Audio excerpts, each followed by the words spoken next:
Sir, ये वही दोनों ड्राइवर है। सोनपुर गांव में जो एक्सीडेंट हुआ था ना, एसीपी साहब कह रहे थे कि हमारे इलाके का ही केस है, इसलिए चार्जशीट भी यहीं बनाएंगे। इन दोनों को इंस्पेक्टर केशव के पास ले जाओ। लेकिन सर अगर आप खुद देख लेते तो। हाँ ना, इंस्पेक्टर केशव के पास ले जाओ। सॉरी सर, मैंने सोचा कि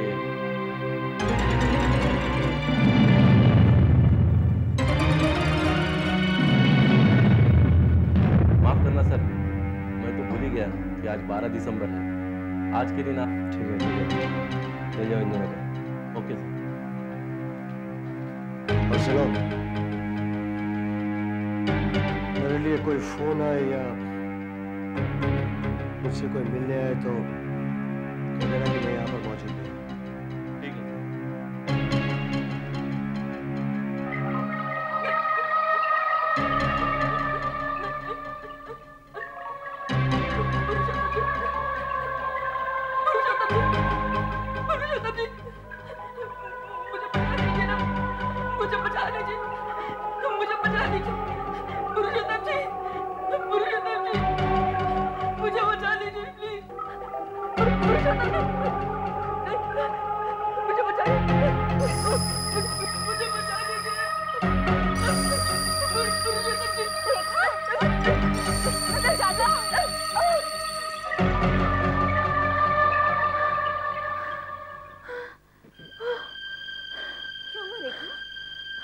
रिलैक्स यार, मैं हूँ सुजाता। क्या हुआ? कुछ डरावना सपना देख रही थी क्या? हाँ? सुजाता, हाँ। मुझे कुछ याद नहीं आ रहा। सुजाता, एक तो गर्मी इतनी लग रही है। प्लीज पंखा चला। यहाँ तो ठंड के मारे हालत बुरी हो रही है और तू कहती है कि पंखा चला।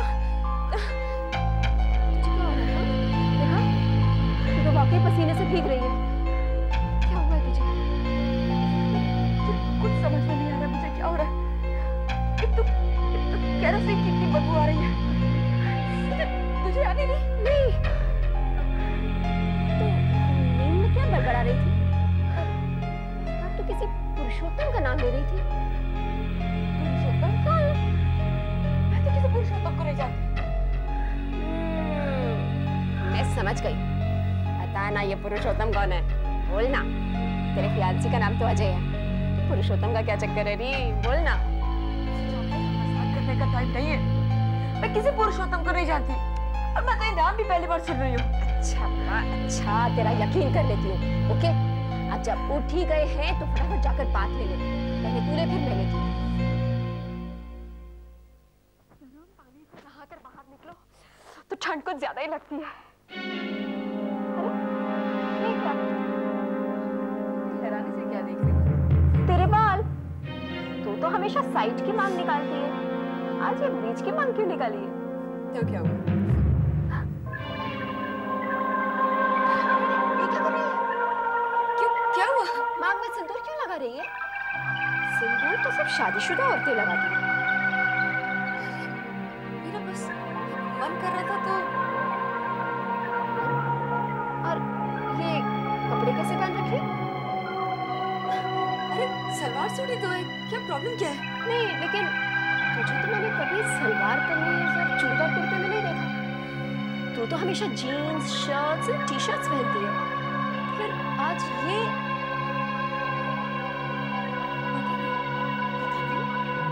हर बात पे पता नहीं। अब तुझे हुआ क्या है? रात से तुझे कुछ हुआ है? अब बदली बदली सी लग रही है। बदली बदली सी कैसे पागल जैसी बातें कर रही है? चल जल्द से तैयार हो जा, अंकल अभी नाश्ते पे वेट कर रहे होंगे।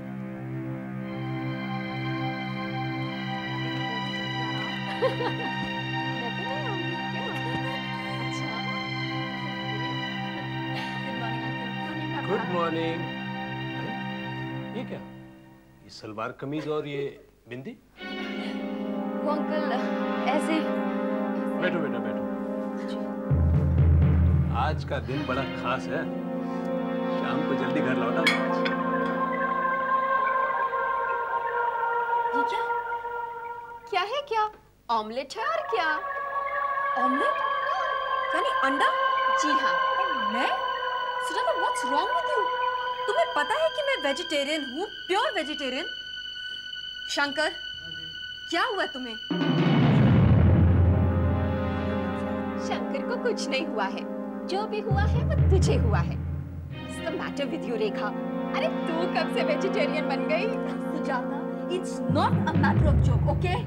लेकिन बेटा, नाश्ते में तो तुम्हें अंडा ही पसंद है। वही तो, अंकल, अंडे और मैं, I hate eggs. मैं तो कभी अंडे खाती नहीं। मुझे समझ आ गया ये मजाक कर रही है। अब देख, मजाक छोड़ और ऑमलेट खा। आप लोग क्यों मेरे साथ मजाक करने पे तुले हो? क्यों मुझे जबरदस्ती ऑमलेट खिला रहे थे जबकि you know that I'm a pure vegetarian? देखा, ये क्या बदतमीजी है?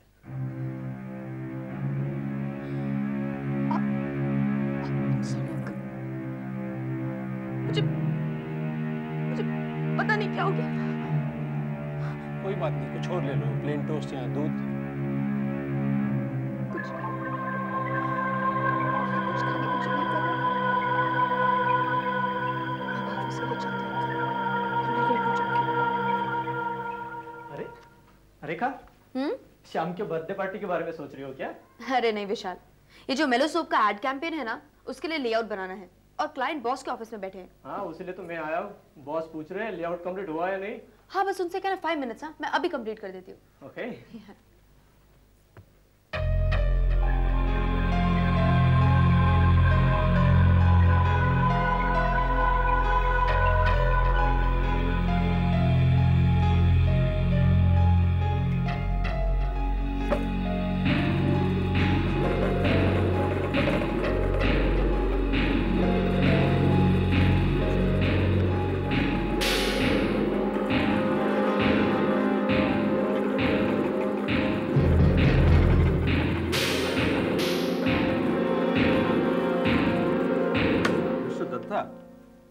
रेखा हमारी एजेंसी के one of the best artist और विजुअलाइजर है। 3 अवार्ड जीते हैं उसने। मैं कम सर? रेखा आओ। मिस्टर दत्ता, ये है रेखा। मैंने आपका काम इन्हीं को सौंपा है और देखिएगा इनकी डिजाइन दुनिया देखती रह जाएगी। मैं झूठी तारीफ नहीं कर रहा मिस्टर दत्ता, आप चाहें तो खुद देख लीजिए।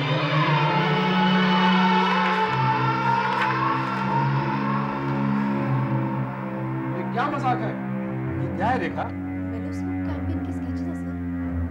तुम्हारा दिमाग खराब तो नहीं हो गया? सर, मेरे ख्याल से कुछ गड़बड़ है सर।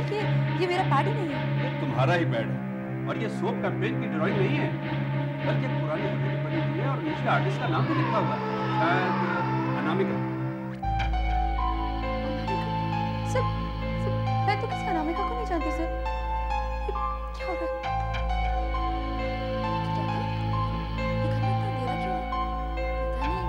चलते से पर सडनली सारी लाइट्स क्यों ऑफ हो रखी है?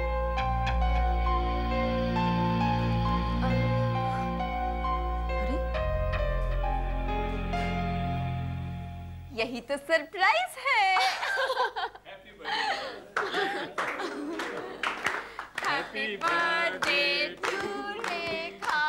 अच्छा, तुम तो नासिक में थे और अब मैं मुंबई में हूँ अपनी रेखा का बर्थडे सेलिब्रेट करने। थैंक यू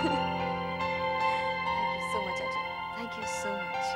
तुम्हें 24वीं सालगिरह मुबारक हो। Happy birthday. आओ, अभी केक काटो, लेकिन उससे पहले ये सारी 24 मोमबत्तियां तुम्हें बुझानी होगी। कोशिश करूंगी। देखा, हालांकि डायबिटिक हूँ, क्योंकि तुम्हारा बर्थडे है, एक पीस जरूर खाऊंगा। आज तुम्हारे माँ बाप जिंदा होते तो कितना खुश होते। अंकल, मगर आपने मुझे कभी उनकी कमी महसूस नहीं होने दी। अब तो आप और सुजाता ही मेरे रिश्तेदार हैं। और बहुत जल्द मैं भी रिश्तेदारों में शामिल होने वाला हूँ। आओ, केक काटो और याद रखो, एक ही फूंक में सारी मोमबत्तियां बुझनी चाहिए। करे एक ही फूंक में। चलो चलो। आओ।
तबीयत ठीक नहीं थी, इसीलिए एक हफ्ता ऑफिस नहीं आ सकी।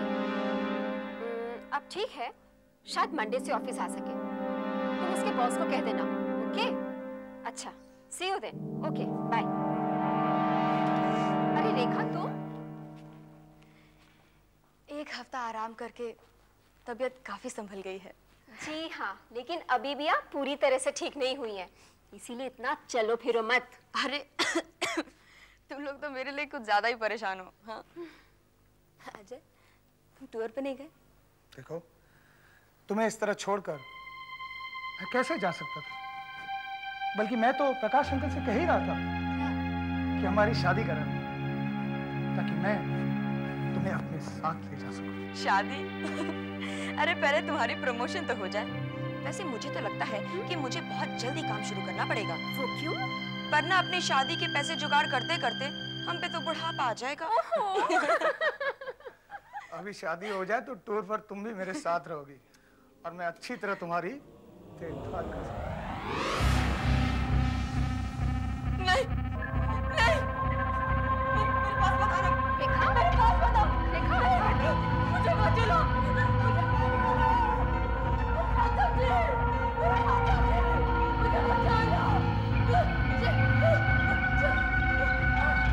अब मुझे पूरी तरह से यकीन है ये केस फिजिकल नहीं है, साइकोलॉजिकल है। रेखा, जब आपका दौरे पड़ते हैं तो आप कैसा महसूस करते हैं? मुझे बहुत डर सा लगने लगता है। मुझे कुछ दिखाई नहीं देता सिवाय एक लाल रंग के। मेरा सारा बदन आग की तरह चलने लगता है डॉक्टर, और सारे कमरे में एक अजीब तरह की केरोसिन की बदबू आती है। लेकिन डॉक्टर साहब, जब भी इसे दौरा पड़ा है आसपास कहीं केरोसिन नहीं था। और आपका ख्याल है कि आग देखते ही इन्हें ऐसे दौरे पड़ने शुरू हो जाते हैं? जी हाँ, पहली बार मोमबत्ती से और दूसरी बार सिगरेट लाइटर की आग देखकर। अब रेखा, तुम बताओ, क्या कभी तुम आग में फंसे हो? मेरा मतलब है, कभी घर में आग लग गई हो? नहीं डॉक्टर, ऐसा तो कुछ नहीं है। अच्छा, ऐसा कभी कोई हादसा हुआ हो जिससे आग का डर तुम्हारे दिल में बैठ गया? लेकिन डॉक्टर साहब, इसे 1 साल की उम्र से मैंने पाला है। मुझे नहीं याद पड़ता कि ऐसा कोई हादसा हमारे घर में हुआ हो। इलाज के लिए इनके डर की असली वजह को जानना बहुत बहुत जरूरी है। मगर डॉक्टर, आप वजह जानेंगे कैसे? मुझे तो कुछ भी याद नहीं है डॉक्टर। एक तरीका है हिप्नोसिस। हिप्नोसिस?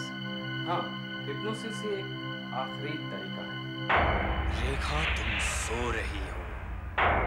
रेखा, तुम गहरी नींद में सो रही हो। रेखा, सो जाओ, सो जाओ। रेखा, सो जाओ।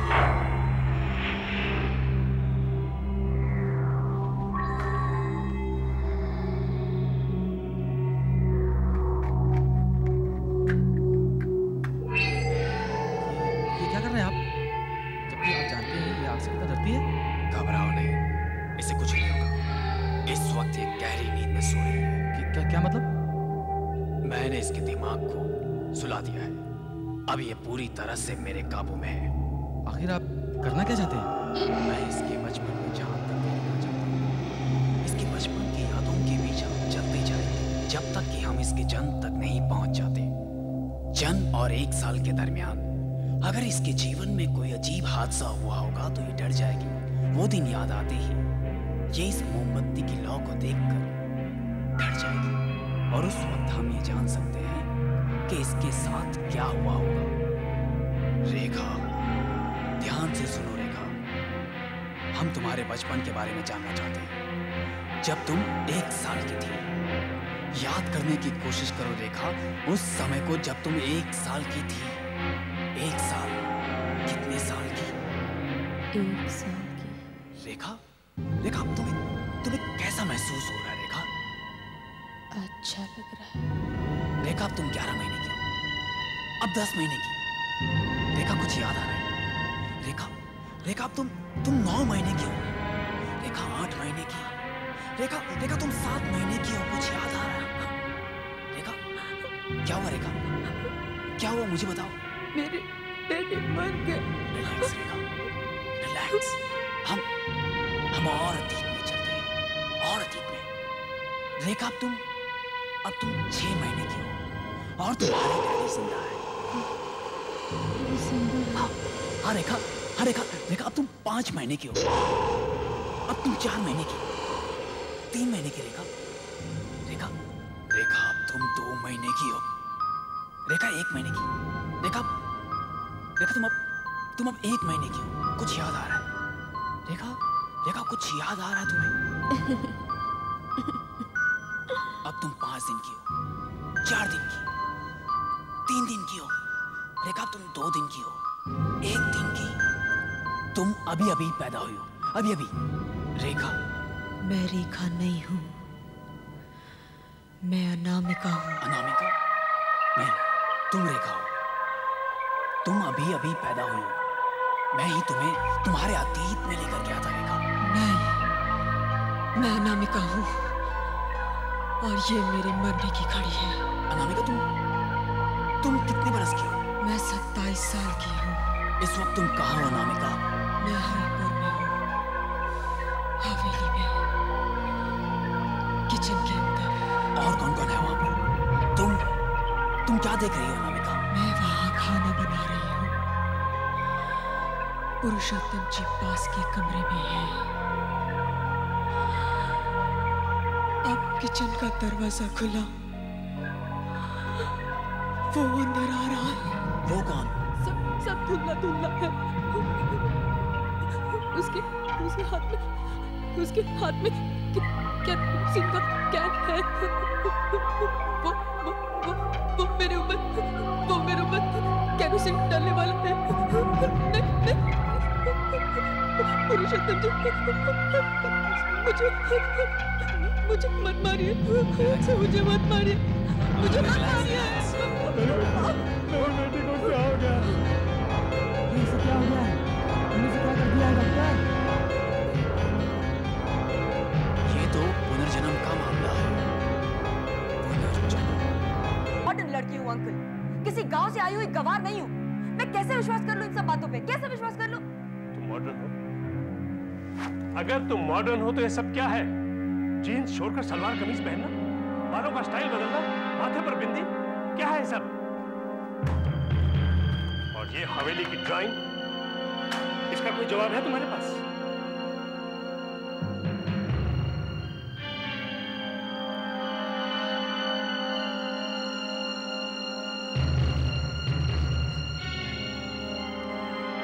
मुझे तो कुछ भी समझ में नहीं आ रहा।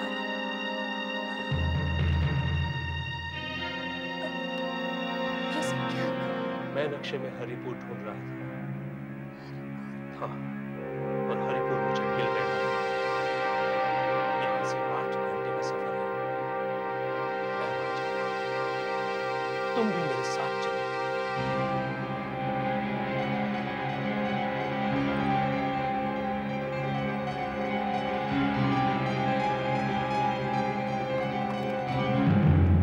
अंकल, मुझे तो ये सरासर बेवकूफी नजर आ रही है। हम 10 घंटे से ज्यादा का सफर तय कर चुके हैं, मगर अभी तक कोई हरिपुर नहीं आया। मैं तो आपको अभी भी कह रही हूँ अंकल, प्लीज वापस लौट चलिए। नहीं, लेकिन अब तक तो हरिपुर आ जाना चाहिए था। पर अंकल, आप मेरे साथ ऐसा क्यों कर रहे हैं? आप मुझे क्यों वहां जबरदस्ती लेके जाना चाहते हैं? मैंने क्या किया अंकल? मुझे सिर्फ कुछ सपने ही तो आते हैं। अरे बेटे, जब इतनी दूर आ गए हैं तो हरिपुर जाने में ये देखो, हरिपुर 3 किलोमीटर। अंकल सामने देखिए, अंकल ये तो ऐसे आ गई।